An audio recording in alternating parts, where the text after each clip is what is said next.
Oftentimes, adult animation is nasty and dumb and just tries too hard to make a political statement or try to be edgy and gross. And God, I don't like that. I don't like that. I really, really don't. Some shows can pull it off, but it's just hard, man. It's hard. And I get that in this overwhelmingly saturated world of like sitcoms and dramas and all other kind of streaming services, and still, heck, like live public shows on TV. Yeah, that still exists, I'm pretty sure.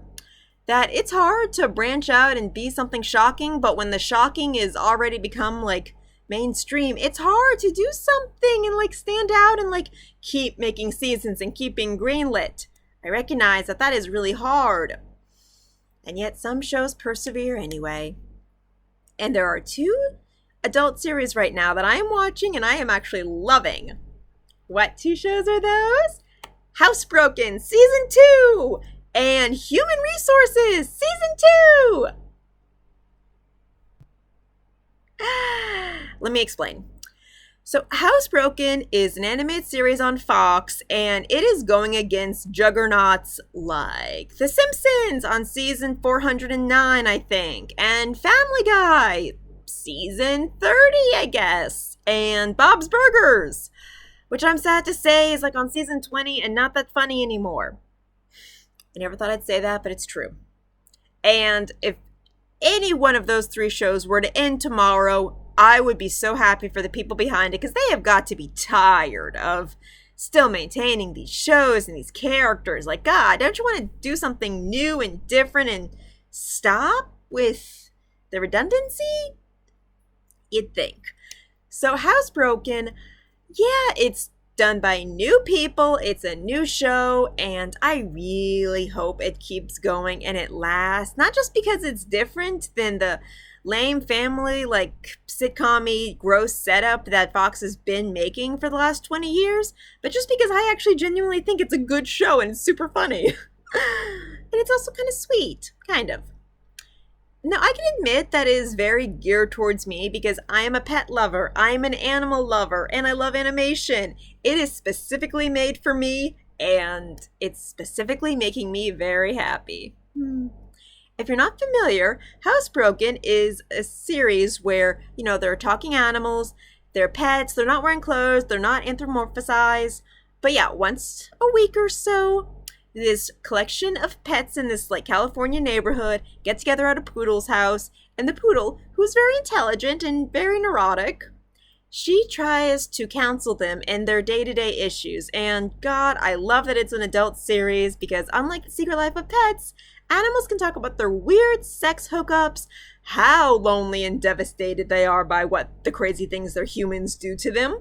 And also, the show is pretty smart with like animal quirks and like species specific habits that are just so funny. I love it. I love it so much. Now, the last like female lead series there was Duncanville, and yes, it's about Duncanville, but it was really more about Amy Poehler's like mom character, and she was pretty amazing, and that show ended in 3 seasons, and I'm very sad by that. So with Honey, the poodle, a female main character, I don't think it'll last long, but I'm liking how it is very, very much. Now, Honey is way too uptight, she's way too in denial about her own issues, and yeah, it still continues to be funny because at her core, Honey wants to be a good person, or at least have others think she's a good person. And the way her character is so complicated, but also still an adorable dog, is just really well done, and I love it. And yeah, she's not the only character carrying this show. No. I don't think her, like, St. Bernard husband Chief is. I hate him. He's so annoying. Like, oh my God. God, it will not kill my love of St. Bernards. They're too cute. But we've got other characters. The cats are like really winning me over in this show. And it's not just because I have a cat. It's partly because of that. But there's also just the funniness of, oh my God, the gray one, the kindest of them all, is always looking out for people, even though he has the least of his cat friends in terms of stability or food or anything like that. His like cleverness to survive in this world and his compassion that he gives to the other cats and the other animal friends he has is so beautiful and sweet. I love him. I love his voice actor, Jason something something or other. He just does a great job. Then there's Tabitha, who, yes, is 15 years old. She's a beautiful cat. She's a vain cat. And yeah, her just obnoxiousness never really gets old. I just think she's a doll. And right now, she's kind of having to mom her, her owners adopted a kitten, and the kitten's become a teenager, and the kitten's played by the same voice actress as Steven Universe's Amethyst, and I love it. I love it to bits. I'm a little sad that she's always typecast as the rebel teenager, but darn, she does well.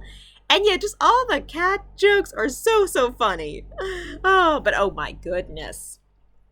Chico in this season is getting very dark. He's taken a very sad turn.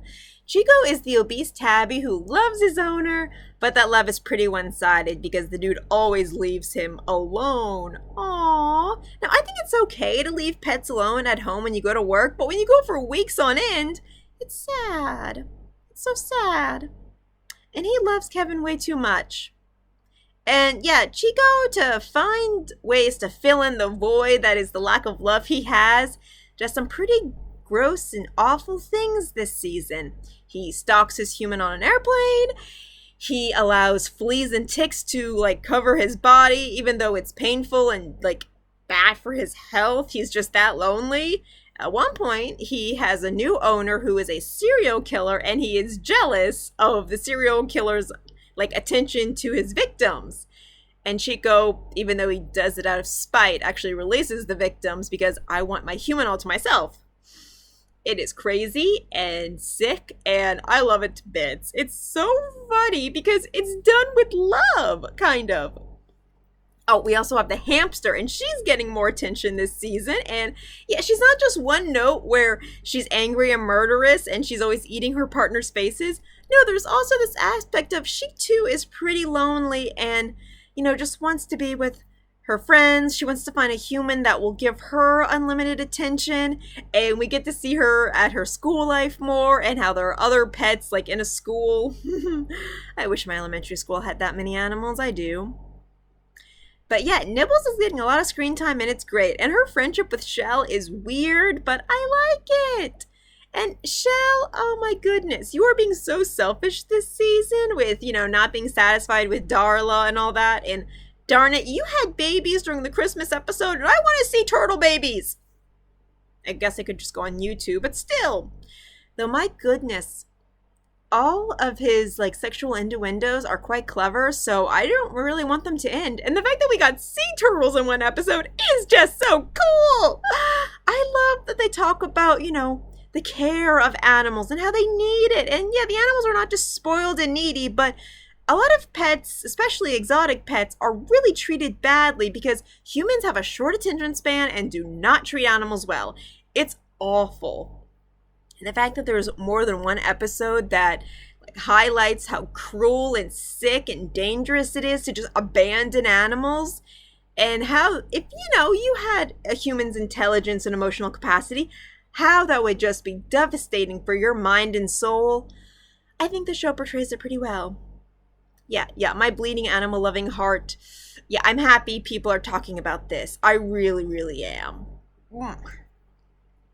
Oh, and another interesting aspect is when this show, it branches into all the ranges that animation can go into, and it gets weird in beautiful ways. In one episode, Honey's owner, Jill, she's a human psychiatrist and all that, or at least therapist. Yeah, she takes ayahuasca, and it is a beautiful episode where she can understand animals and she talks to them, and when she answers the other pets' Q&As, it's adorable and amazing. And even though I hate Chief, it's really sweet to know how he and Jill communicate. And honestly, yeah, I think if my pets were to start talking, it would not be a beautiful dream where we talk about how much we love each other like Honey wants to do with Jill. No, I think we would get into a lot of emotional baggage and surprises, and yeah, they would not be the exact friend that I want them to be. No, they would be their own person with their own opinions, and maybe I'd like them, maybe I won't, but yeah, like people, it's always a risk when you open up communication. But damn, it's done so well. I love it. I love how the show talks about nocturnal animals and how they live a strange and weird life, like so different than, animals that are awake during the day. I love that. I love how it takes the California aspect, with how the cities are different, how climate change is causing constant forest fires. Yeah, yeah. I love that. You can call it preachy, but I think it needs to be said, and it's said in a very beautiful way. So HouseBroken, I hope you get as many seasons as possible, because with the range of animals in this world and the range of stupid things people do to their animals and for their animals, there is just so much potential for so many episodes. And there are so many famous animals in this world. Oh my god, when they did a Mary Kill Boink of famous dogs, I think it was Toto, Marley, and Lassie. It was just cute. Again, very geared towards animal lovers like myself, but oh my god, there are so many, and there's so many animals. You can ride this out and milk this for so long. Please do. The cast is great. The jokes are amazing. And deep down, it is actually sweet-natured, because it's about all these different animals' friendships and how they help each other. That's the real meat of this show. In Raccoon, you go back and forth from being despised to lovable, and that's quite interesting. Oh, the other show that I'm only midway watching on Netflix is Human Resources Season 2, and already I like Season 2 way more than I like Season 1. Yeah, I don't think I would like these characters if I hadn't seen Season 1, but what they're going through now is way more interesting and sympathetic, okay? Dante is cruel to Rochelle, Dante the addiction angel and Rochelle the love bug. Yeah, he acts like a super jealous asshole like he was to Abby or Emmy in the last season, but he does it to Rochelle, and though it's different, it's still awful. So Rochelle is angry and heartbroken and turns into a hate worm. When she was first introduced, she was a hate worm. So yeah, she is a strong character, but it is also really easy for her to delve into that passion of just darkness, and it's done so beautifully. And poor Logic Rock Pete loves her, but it's proved that even though she likes Pete, she respects and appreciates him, she doesn't love him, and it's so devastating. And Pete's issues are not only his unrequited love for Rochelle, but other weird stuff that happens. And his friendship with Emmy is improved in this way, and the fact that they're both lonely but heart sweet characters, and they just need someone to talk to and bounce ideas off each other. And whilst Rochelle is busy dealing with her own stuff and not there for her friends, they're learning to bounce off each other, and it's nice.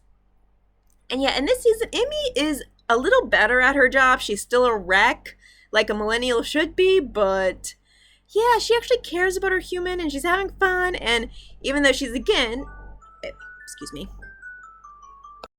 So Emmy is still a wreck, like a millennial should be portrayed.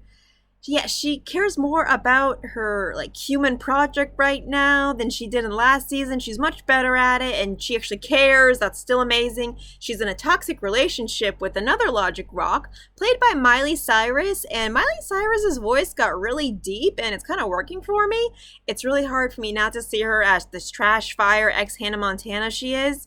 But if I didn't see her as a headlining playing this character, I would not have guessed. And she's doing a great job. I like this character. She's not a nice person, but she's an interesting person. Yeah. And the other characters are dealing with a widower, a guy in his 60s widower. And the fact that they create him so sympathetically with his anxieties, with his loneliness, with his grief. He's past the grief, so he's not a complete sad sack, but he's questioning who he is now without his partner, and without being he doesn't have to be a dad because his kid is grown. The way he's exploring that and the way he's nervous is just done so sweetly, and I appreciate that. But oh my goodness, Walter, you big weirdo, you are so obsessive and so over the top in all the ways, and I actually just think you're the cutest thing. I do. I love all the stuff you're going through in this season. But what's really winning my heart over is Connie and Maury had a kid, and they're non-binary right now, and Yeah, instead of becoming a hormone monster, I mean, that's their species, but not their occupation, they've become a shame wizard being mentored by our dear shame wizard. And God, Maury is just so jealous. Oh my God, it's awesome. He is just so jealous, and I love it. I love it to bits. It's sweet because their son, I'm sorry, not their son, their child, what's her name? Montreal? Montel. Yes, Montel. Yeah, Montel does love their parents, but doesn't mean he has to like follow their way. They're figuring out their own way in this world. And that's okay. That's cool. Let them be. They are very happy to be the shame wizard. They're kind of bitchy, so it makes sense. And Connie, yeah, while she loves her child, she is not as dedicated as Maury. She has her own life. So, yeah, she loves them, but she also does more. But she and Maury are being good partners to each other. It's not picture perfect, but they do look out for each other, and I find that very sweet. So yeah, I'm only midway through the season, but God, the feels are getting me way better than season 1 did because I actually like sympathize with these characters. And there's less gross hormone monsters just like leaving their jizz on like the lunchroom table. No, it's more about these characters and their feeling towards their friends, their families. Yeah, it's much better. It's way better. So I'm only halfway through the season. I stopped last night because, Netflix eyes, your eyes start to burn and you just get tired. I had to stop, but I look forward to seeing more of it. And that is really cool because I was kind of annoyed that, other shows on Netflix that I really loved, like Paranormal Park, and okay, I didn't love as much, but Inside Job definitely deserved another season. Both of those two shows that I just listed definitely deserved another season, while Big Mouth is on like season 7. I did not think that was cool, Netflix. I did not. I think Big Mouth and Human Resources does get the way because it does appeal to perverts, while also still being pretty intelligent and woke and, pretty rounded with its sympathy of its characters. Yeah, it's a weird thing, but somehow it does it. Or maybe I've just put my standards low for adult series that it qualifies.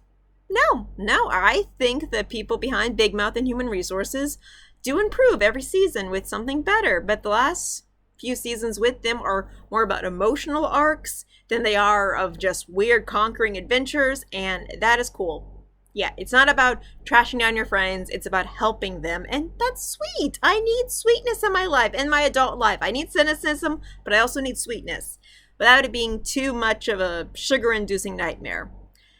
And that is what Human Resources Season 2 is doing for me. I really, really hope that Paranormal Park gets some other sort of continuation, but I'll wait and see for that. So, yeah, adult animation, you exist and you can be good, and that's awesome. It's so awesome.